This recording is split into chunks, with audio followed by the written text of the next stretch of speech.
عليا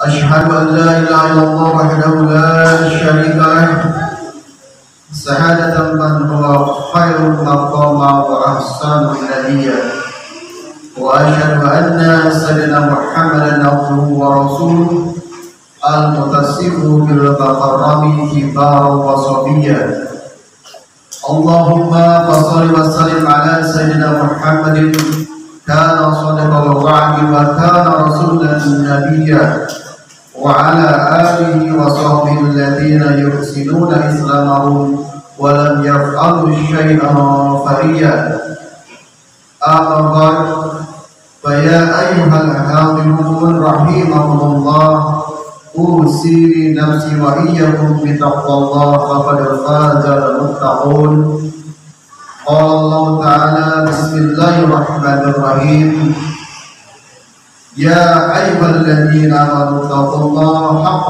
تقاته ولا تموتن إلا وأنتم مسلمون. Puji dan syukur marilah kita panjatkan kepada Allah Subhanahu wa taala. Salam dan salam semoga senantiasa tercurahkan kepada junjungan kita Nabi Muhammad sallallahu alaihi wasallam. Hadirin rahimakumullah, dalam kesempatan kali ini khatib berwasiat untuk dirinya sendiri dan umumnya untuk semua hadirin, marilah kita berusaha untuk selalu meningkatkan keimanan dan ketakwaan kita kepada Allah Subhanahu wa taala, karena iman dan takwa adalah satu-satunya jalan menuju ridho Allah baik di dunia maupun di akhirat. Hadirin jamaah yang dicintai Allah Subhanahu wa taala, kalau kita sedikit-sedikit atau mau perhatikan alam sekitar kita, alam itu ternyata kadang-kadang bersikap seperti manusia. Alam itu juga bisa merasa. Terkadang wajah alam itu cerah, memancarkan cahaya matahari yang indah. Alam juga kadang bisa marah. Badai, gempa, longsor dan banjir adalah pertanda bahwa suasana hati alam sedang gundah. Misalkan saja gempa, ia adalah proses bagaimana lempengan tanah sedang gelisah dan sedang berproses mencapai keseimbangan. Demikian kata sains atau menurut ilmu pengetahuan. Hujan adalah tanda haru birunya alam setelah kemarau panjang. Hujanlah yang menjadi wasilah tumbuhnya pepohonan, rumput dan tanaman. Kantong persediaan air yang kosong kemudian kembali terisi. Manusia dan hewan yang kehausan bisa segar kembali. Dan dalam hal inilah kita menyebut hujan sebagai pembawa berkah. Hal ini sesuai dengan sebuah ayat dalam Al-Quran yang berbunyi Bismillahirrahmanirrahim wa huwal ladzi yunajjilul ghaitsa min ba'di ma qanatu wa yanshuru rahmatan wa huwal waliyyul hamid. Dan dialah Allah yang menurunkan hujan sesudah mereka berputus asa dan menyebarkan rahmat-Nya, dan dialah yang maha pelindung lagi maha terpuji.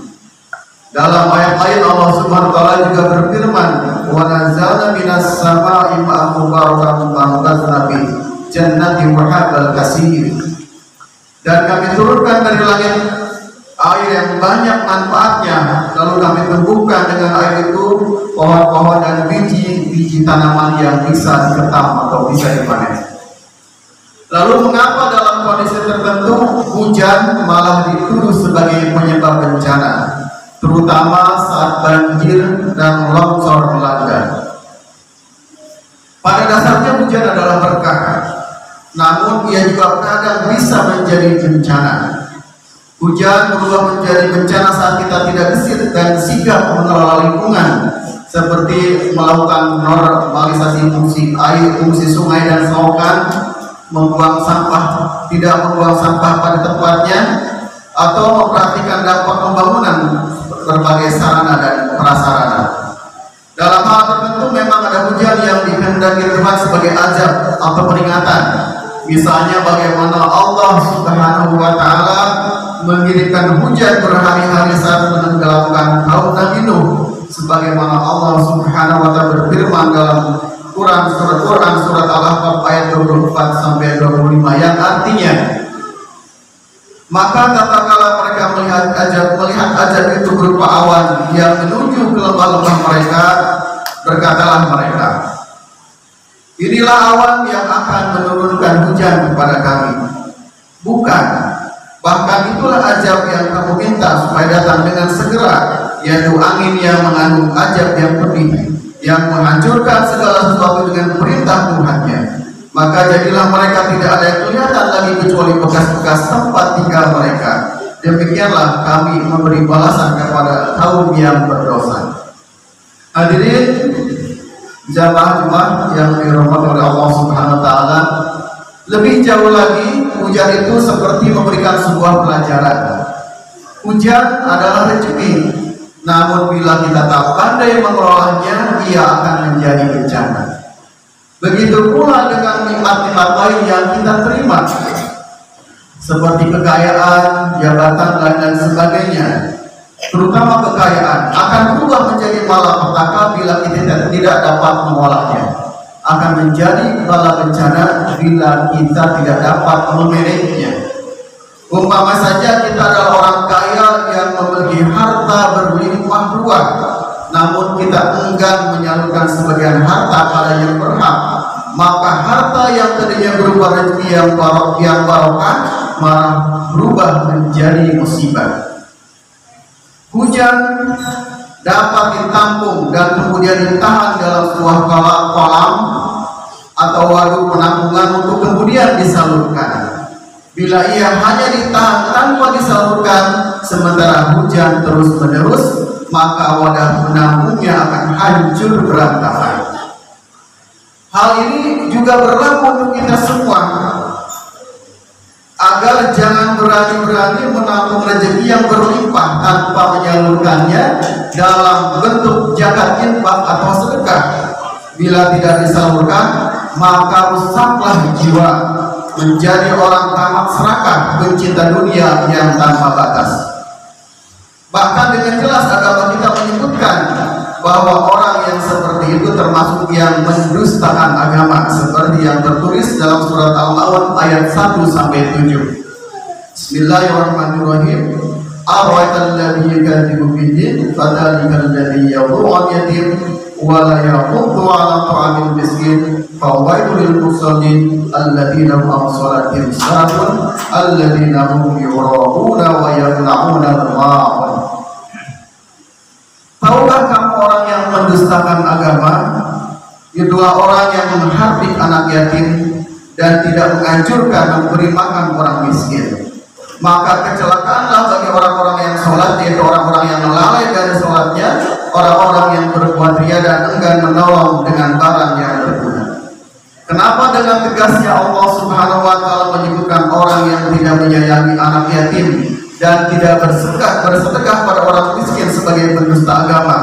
Karena hal ini bertentangan dengan prinsip utama agama Islam saat agama ini pertama kali dibangun. Mari kita ingat firman Allah Subhanahu wa taala, Bismillahirrahmanirrahim, wa ma arsalnaka illa rahmatan lil alamin. Dan kami tidak mengutus engkau wahai Muhammad melainkan untuk menjadi rahmat bagi seluruh alam. Hal ini berarti bahwa kehadiran Nabi Muhammad SAW dan seluruh ajaran yang beliau sampaikan tujuannya adalah untuk menebarkan kebaikan dan kemaslahatan. Misalnya kaum perempuan yang dulu dihina-hina dalam sistem jahiliyah, dengan hadirnya Islam diangkat derajatnya. Sistem perbudakan manusia dihapus secara perlahan. Ibadah puasa melatih hawa nafsu dan membangkitkan rasa solidaritas pada orang miskin. Kewajiban zakat dan anjuran sedekah membuat harta tidak berputar di kalangan orang kaya raya saja, tapi juga sampai pada fakir miskin. Hak-hak bertetangga diatur bahkan dengan yang berbeda agama sekalipun. Para pejabat dan penguasa diingatkan untuk selalu berbuat adil terhadap yang dipimpinnya. Ini semua menunjukkan bahwa agama Islam memang didesain untuk menebarkan kebaikan, bukan merusak kebaikan. Jadi sekali lagi, bila kita menahan rezeki tanpa dibagi-bagikan pada yang berhak, maka kita bertentangan dengan prinsip agama yang rahmatan lil alamin. Dengan demikian sudah jelas bahwa mereka yang memegang erat-erat hartanya tanpa mau mengeluarkannya untuk kemaslahatan umat adalah para pendusta agama, penentang ajaran agama yang paling nyata. Hadirin jamaah rahimahumullah, agama Islam menghendaki kita semua agar menjadi muslim yang selalu menemukan kebaikan kepada manusia dan alam sekitarnya. Seperti hujan yang menumbuhkan pepohonan dan bunga-bunga yang indah. Sebagai seorang muslim, mari kita tumbuhkan keindahan dalam apa saja. Misalnya keindahan dalam bertetangga dan menghormati hak-hak tetangga. Mari kita tumbuhkan anak-anak kita menjadi anak pintar dan berakhlakul karimah, karena anak yang berakhlakul karimah dan beramai baik adalah keindahan juga. Juga kalau kita diberikan sebuah pekerjaan, maka berkomitmenlah dan profesional dalam pekerjaan itu. Karena kalau pekerjaan profesional dan komitmen dilakukan, maka akan menumbuhkan layanan yang indah. Begitu juga didik anak-anak kita menjadi anak yang berakhlak karimah dengan pendidikan agama maupun pendidikan umum yang baik.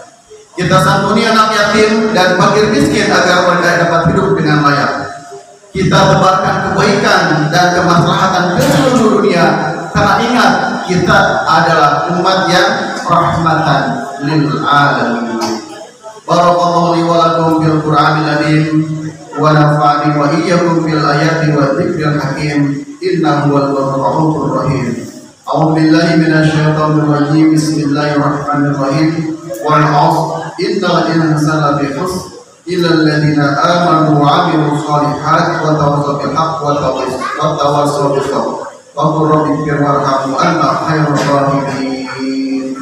Allahumma shalli ala sayyidina Muhammad wa ala ali sayyidina Muhammad.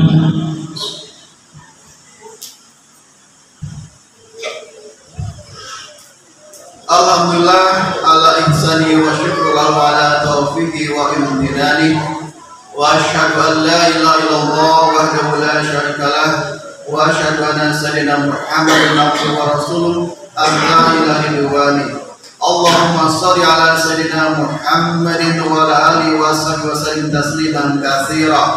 Amma ba'd, ya ayuhan nas ittaqullaha fi ma'amal وانتهوا عمنا واعلموا ان الله امركم بامر بدات فيه بالنفس وثنى بملائكته وبقدسه وقال تعالى ان الله وملائكته يصلون على النبي يا ايها الذين امنوا صلوا عليه وسلموا تسليما.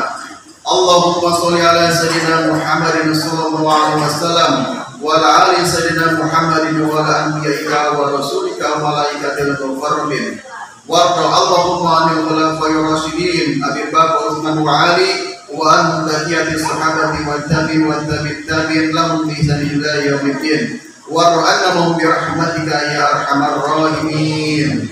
Allahumma ighfir lil mu'minina wal mu'minat wal muslimina wal muslimat al ahya'i minhum wal amwat. Allahumma ajil al-islam wal muslimin wa illa syirka wal musyrikin wa ansur ibadakal muwahhidayata wa ansur man nasaradin wa man khadal muslimin wa damir a'da'in wa li kalimatika ila yaumiddin. Allahumma adfa'anna al-bala wal waba wal jalazila wal mihan wa su'al fitati wal mihan ma dhahara minha wa ma batan an baladina Indonesia khassa wa sayyidul muslimina ammatan ya rabbal alamin. Rabbana atina fid dunya hasanah wa fil akhirati hasanah wa qina adzabannar. Rabbana zalamna anfusana wa illam taghfir lana wa tarhamna lanakunanna minal khasirin.